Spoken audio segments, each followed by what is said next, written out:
All right, good morning, everyone. Good morning. I appreciate everyone coming down. This is my wife, for those of you who don't know, Keena. Who's that? My name's Marcus. Hill? This is my wife, and a lot of times she throws good ideas off of me, and sometimes I don't get to put them in motion. But really what we do as police officers is same thing everybody does. But what separates us as a department is the things we do outside of police work. And she comes to me with some good ideas, and most of the time I don't put them into play. Well, this time we decided we were going to pitch it, and it would give you something that that you might be able to do here, somewhere else that will benefit the department. She grew up in East St. Louis. The crime rate and the things that are going on in East St. Louis is really dear to her heart, and she wants to try to save these kids. Everyone knows we had a shooting last night. I can call it a double homicide because the little boy is dead that was shot, and the little boy who shot him is going to prison for the rest of his life. So that's 2 more people off the street, and she's wanting to reach. Did Craig graduate? No, Craig graduate? No, this year. So he was a junior. Yeah. So her program is designed to reach out to these kids beforehand. Let's help them. Let's go to them and deal with them in the schools before we have to deal with them at the police station. It's not going to be a long class, but I think it's going to be pretty informative. So any questions, just direct them to her. Without any further ado, Chief Thomas. Well, thank you for that lovely introduction. He stole most of my introduction that I was going to say for myself, but I did everything you told me to do. thank you, dear. Well, also, I'm not just his wife. I'm a registered nurse. I've been a nurse for nearly 20 years combined. I started off my nursing career as a CNA. I went on to be an LPN, and then I went on to get my become a registered nurse maybe about 5 or 6 years ago. And so I just finished my bachelor's degree, and hopefully with the support of my husband, I'll be able to obtain my master's degree. It's a little rough on him when I'm in school, but God willing, I'll be able to finish that. So, like he said, I want to kind of talk about the kids in the community. You guys just had a homicide investigation last night, and every time I hear about one of those kids being killed or whatever, it just tears me apart. I've had in the last 5 months, 2 of the girls that I grew up with, their sons were killed in East St. Louis, murdered. One was 21 years old and one was 23 years old. And just watching them go through that, it's just the pain. It's just indescribable, to lose your child like that. So I've been doing some research about urban violence in the communities, and what we can do is just, I'm a nurse, you guys are officers, but what we can do collectively to kind of put a dent in it, to make some type of, have some type of mark on these kids where they can know that somebody cares about them.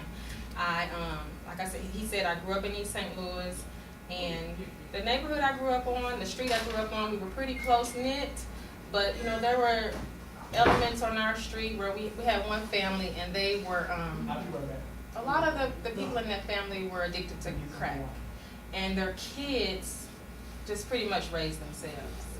And to see them now, a lot of them are into drugs. They sell drugs. They're just hustling, because they didn't really have anybody there to support them, and so they grew up on the streets, and then all they do right now is what they know.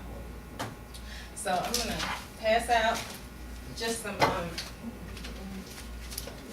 facts about youth violence in the United States.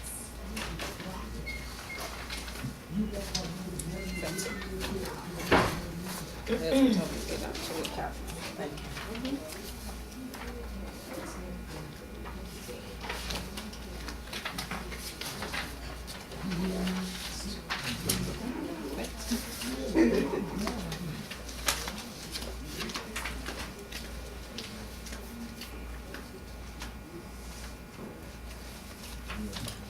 Okay, so I'm gonna start with just some basic questions about what do you all know about school-based programs that reduces violence in the U.S., particularly in urban communities? Do you know anything about those type of programs?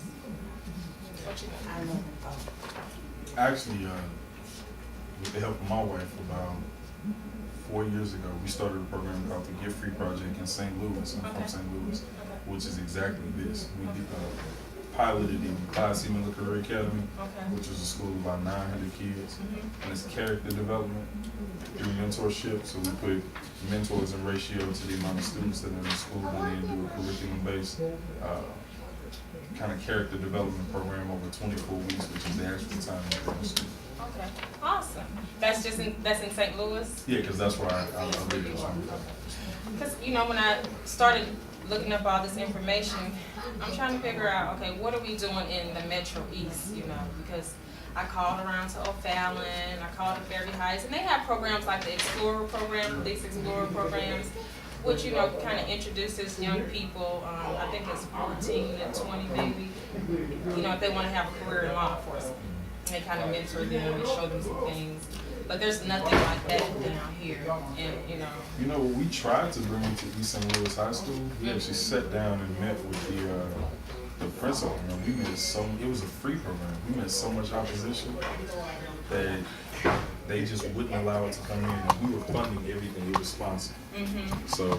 I was just talking to my husband about. I said I'm going to call to East St. Louis and see if they would just let me come down and talk to them and you know, just see what kind of feedback I get. But you know, he said, you know, you may get some feedback, but probably not. Yeah, but I'm just going to try and so you know they can tell me no. But okay, so what the research shows in the United States is that school-based programs, particularly with police contact, actually does help these kids prevent, you know, go on to preventing crime, you know, as they get older. When you guys go out to the communities and you reach a kid, you take the time to listen to them, to talk to them for a minute, you know, that helps sometimes, you know, especially when they don't have anybody at home. It could be something as simple as they're hungry. So if you're hungry, what are you going to do?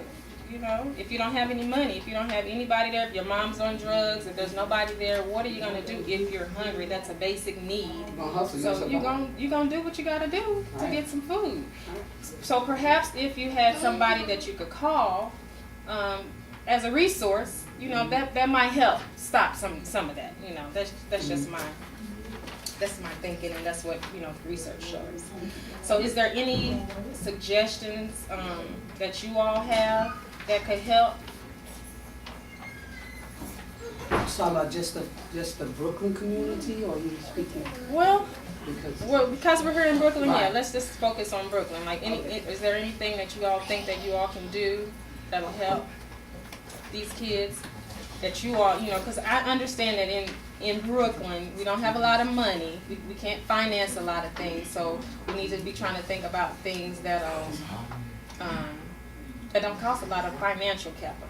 You know. I've always thought about, you know, since I do computer stuff, and I can get computers real cheap, to, you know, give them an outlet if I had a facility to set up computers with an internet type connection, you know, and monitor it, you know, restrict it, type stuff like that, and teach these kids how, in my opinion, how simple it is to work on computers. I mean, I didn't go to college for computer, and I got a really good job because it's not necessarily about the paperwork that you have, but if you can walk into a job interview and start, you know, dropping words like Active Directory and, you know, networking and TCP/IP, just saying them words to a potential employer will trump anything, you know, that they see on paper. Because and I feel like I can teach this basic knowledge very easily. You know, people don't realize like a computer is really like 5 components inside it, and you know, just understanding how it's like putting Legos together. Okay, so the program that I'm gonna pitch to you guys is, I named it COPPA class, and basically it's kind of like along the lines of his program and the DARE program. However, it's a little bit different because what you guys as auxiliary officers are vital to, to communities like Brooklyn.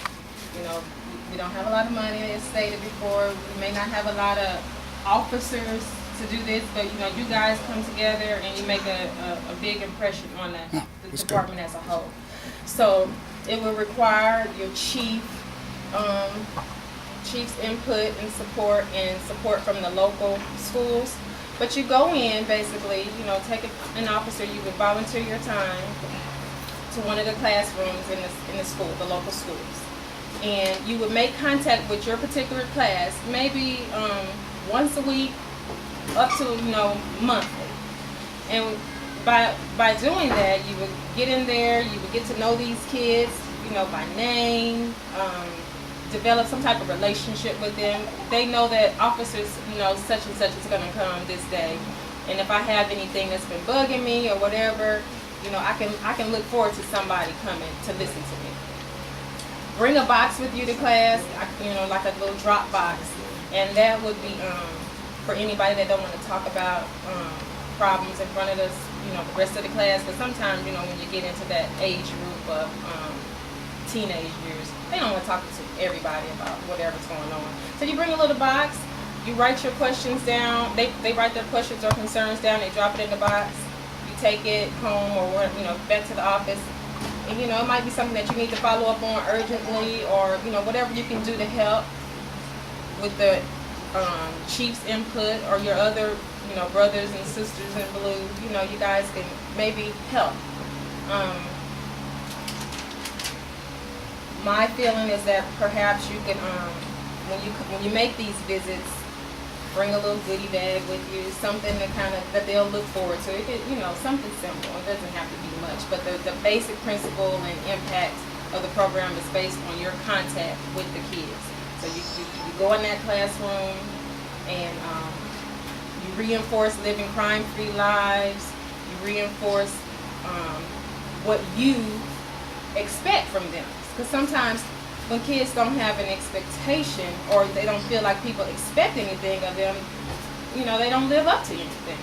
And I've heard that a few times. No one expects anything of me, so, this is all I'm gonna do, So, you guys get in there and be that role model, that positive person in their lives.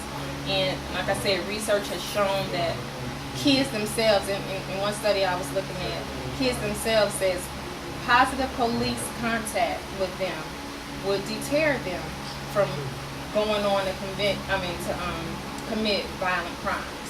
So when you guys get in there, you make that contact, you could make a difference in somebody's life and in our community as a whole. And that's beneficial not only to these kids, but to you as officers. You want to go home to your family safe every night. I want him to come home every night. So it's a joint effort. Everybody wins when we make our kids better, make them safer.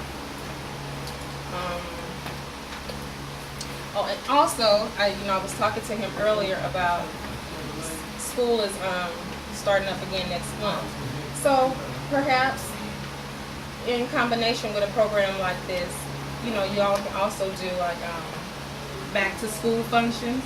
Just perhaps you can get donations from the businesses or whomever. We can figure out where to get the donations from, and we can do like back to school giveaways here at the police department. Maybe a back to school picnic at the local park.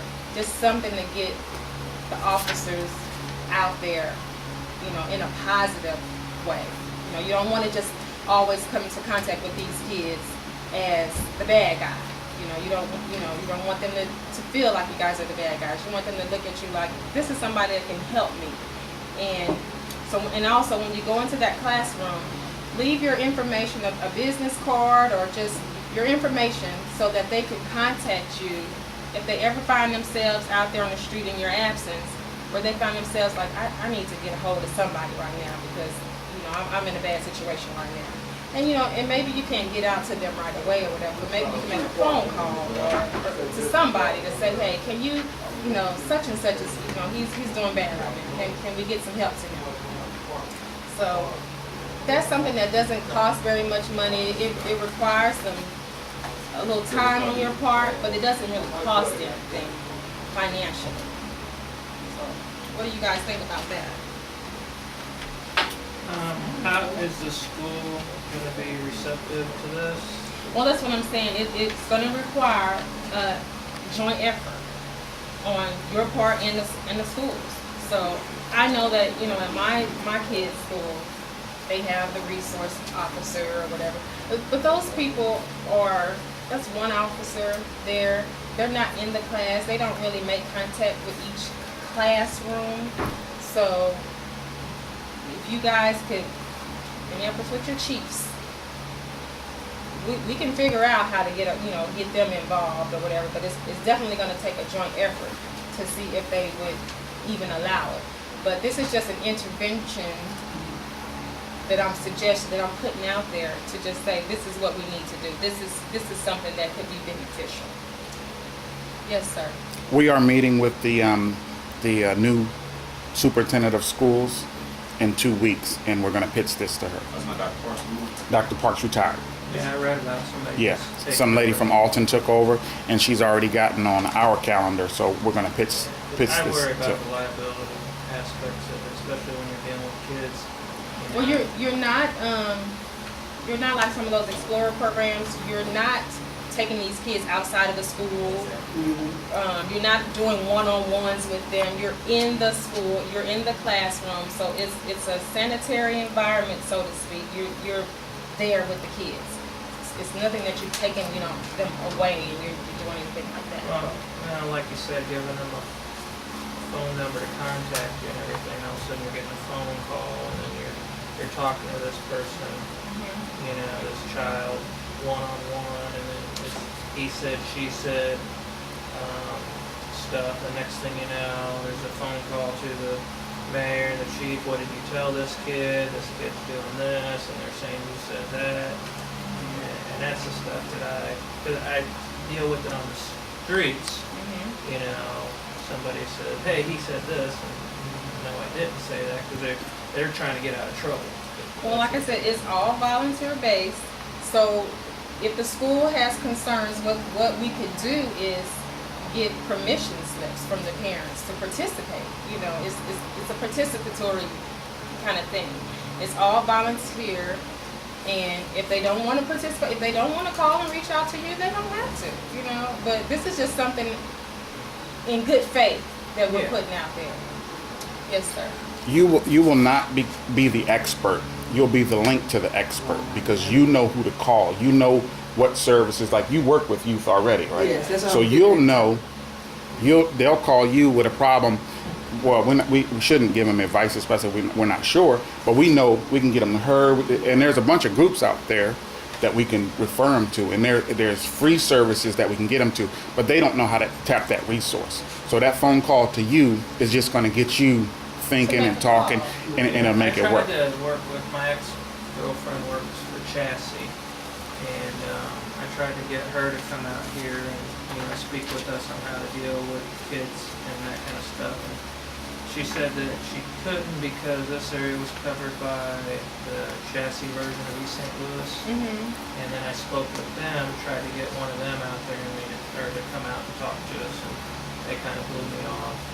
So that's Understand that you, like you said, you guys are not to be used as psychologists and nurses, and you're not giving out medical advice or anything like that. You are just a contact. You're just going to come in, say, hey, I'm Officer such and such.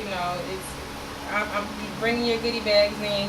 You're making positive contact with the kids, so they know that Officer such and such cares about me. That's it. You're making contact with the kids. If they call you and they're on the streets and they say, look, I don't have any food in the house, or something like that, perhaps you could call somebody to get them some food. If they call you saying somebody's beating me, then you know you can call DCFS or something like that. That's the link like that. You're not doing anything to, like you said, give advice or anything like that. You're just the positive impact, positive contact in the kid's life. I'm saying I know the director left basically where we can use her also as a resource. Now, what age group do you think about starting? I'm thinking about 8 to 15, Okay. something like that. Once you get like middle school, high school, their mind is pretty much, I hate to say it, their mind is Oh, shot. yeah. That's just the book. The Yeah. book says that once Once they reach 12, you can't redirect that Nah, brain that's anymore. right. You have to reach them That's where all. they Yeah, are. yeah. But you can't, because I primarily work with middle school and high school kids, and their need is, honestly, is the same as the little kids. They're just bigger little kids. Same hurt, same issue, it's just trauma stacked on top of trauma. To Sergeant's point, most of the advice that you're going to give them, believe it or not, you'll be more than equipped to give them advice because they're looking for practical life lessons. They want somebody who Cares. will tell them, who won't be afraid to tell them how they made a mistake, by how they rebound. Most of these kids are looking for roads to redemption. Yeah. So if you actually Right. are willing to bear a little bit of yourself to them, Mm-hmm. they'll appreciate that and you'll have a bond. Most of the serious issues that you're gonna run into, running through the chain of command at the school, which honestly makes them work. Because most of the counselors in these schools, they're not really counseling these kids anymore. They're passing them off very quickly to somebody else. They don't really get involved in depth in these kids' lives. So you got a bunch of kids coming into school hurt, and they're masking the hurt, or it's coming out in their behavior, their disciplinary actions, referrals, all of that type of stuff. So believe it or not, man, we're more than equipped to have an impact. I believe that. I believe that. First, let me commend you. What an excellent idea. Oh my God, what an excellent idea. Youth are important. They're the future. But you have to retrain the minds of the adults you have in the room too, in order to assist children. Everybody won't be able to help. Not because they don't want to help, but sometimes they don't know how to help. I will say that because you have so many influential individuals in this room who know, I would say every individual make a list of 5, like this young man says he knows Leslie Bates. Begin to compile all of your information so that you will be able to train each individual in this room, myself included, to say what Copra really wants to put out there. Does that make sense? And with that being said, take everybody's information. I know a lot of stuff in St. Louis. You mentioned something about students being hungry. Well, there's loaves to fishes. You know, there are places out here. Miss Jackson can name them all that can get you to your next level without Miss Jackson getting herself into fraternization. If that makes any sense. So I think we should just collectively make a book. Yeah, because no one has all the answers. I certainly don't have all the answers. I'm just trying to do. I do.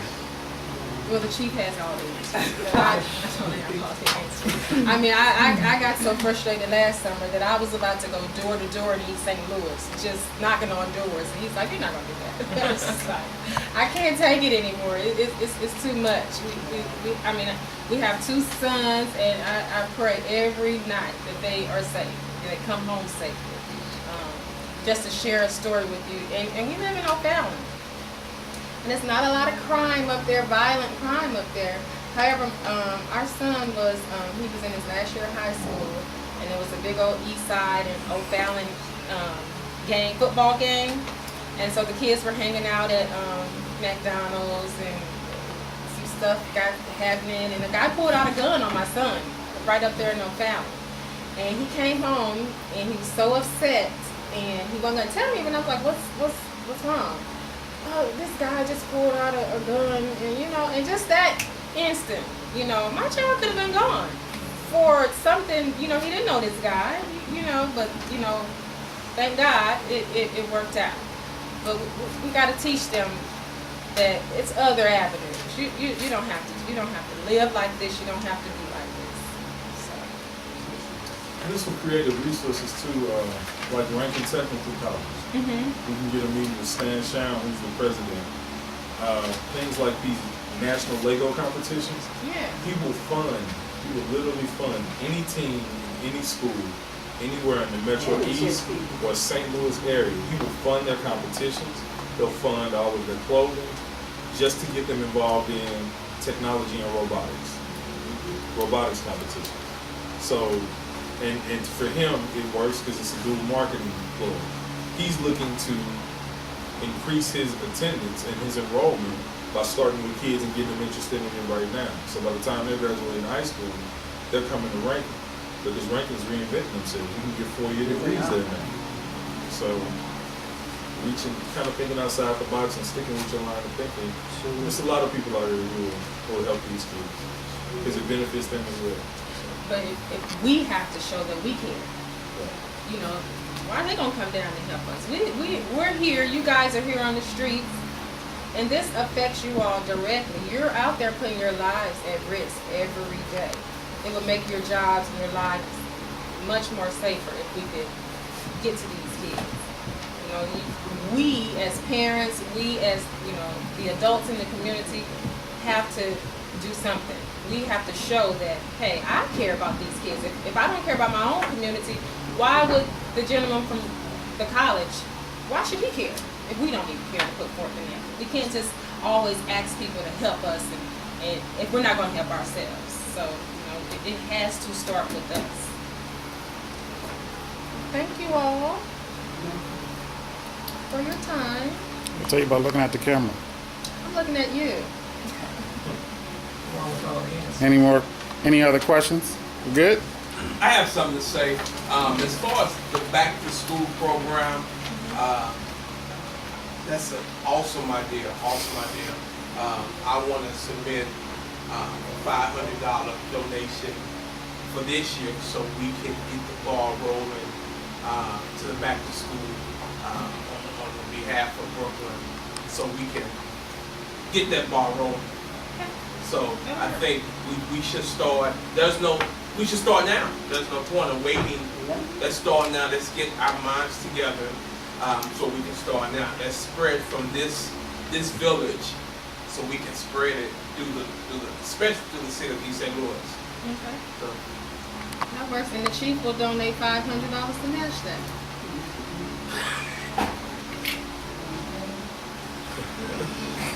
And East St. Louis Fire Department is only $5 to local 23 ways. Awesome.